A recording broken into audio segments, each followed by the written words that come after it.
Lumapas, Fortuna, Cortez Zafra, Cabao Jr., Delmar, Icalina, Flores Cabao, the 5th Liga President, Burbajo, SK President, Humawas. We have 13 members present in today's special session, Mr. Chairman, with the information that Councilor Arcilia Jr. is on sick leave. Thank you, Madam Chair. The Chair declares a quorum. First item, Councilor Lumapas. Thank you, Mr. Chairman. A pleasant good morning to my esteemed colleagues of the 17th Sangguniang Panglungsod of Mandawi City, Mr. Presiding Officer, distinguished guests in the gallery, and the rest of my fellow public servants.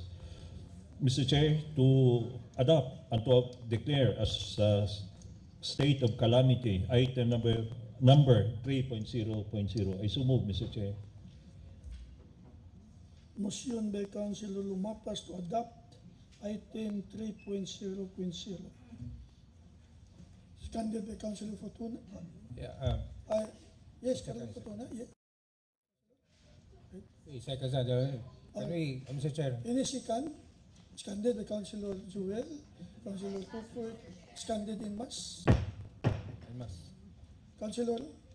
Yeah, Mr. Chair, with the declaration of the state of calamity in the city of Mandawi, based on the approved resolution, we authorize the city mayor to utilize the quick response fund of the disaster risk management fund of the city of Mandawi. Is that a motion? So to utilize the quick response funds under the disaster risk. Thank you, Councilor Fortuna. Take note, Madam Secretary, so move, the manifestation of Councilor Fortuna. Is that a motion? The motion. Yes. In the second? Seconded in mass. Any other item to be discussed? Mr. Chair, I move to suspend the House rule to accommodate other important matter for... Motion by Councilor Lumapas to suspend the House rules to accommodate other matters for consideration. Seconded by Councilor Dante Burbajo. In objection, hearing none, motion is carried. First item, Councilor Jean Delmar.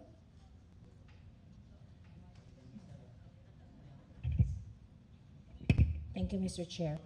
I have a floor resolution, Mr. Chair, authored by Jennifer Delmar and Councilor Cesar Y. Cabahog Jr. A resolution highly encouraging the residents and members of the private sector to clean and clear the respective areas, especially those damaged by Typhoon Tino, thereby strictly implementing City Ordinance number 14-89, requiring all business, firm, house owners, store owners, and lot owners alongside any street of Mandawi to take responsibility in cleaning the areas fronting their properties as amended by City Ordinances number 14-2017-1121 and 14-2018-1396. So move, Mr. Chair. Motion by Councilor Delmar to approve resolution number implementing the draft ordinance. So in a second, seconded by Councilor Basiga, Councilor Sino, Councilor Villamor, Councilor Andaya, Councilor Cabao, Councilor Seconded in mass. Any item? Announcement, Madam Secretary. None from my end, Councilor Mr. Chair. Councilor Fitz? Mr. Chair, Okay na. there being no items to be discussed, I respectfully move for adjournment of today's session. Motion to adjourn, unscanded. Sino Basiga? No objection, and motion is carried. Session adjourned. Thank you very much.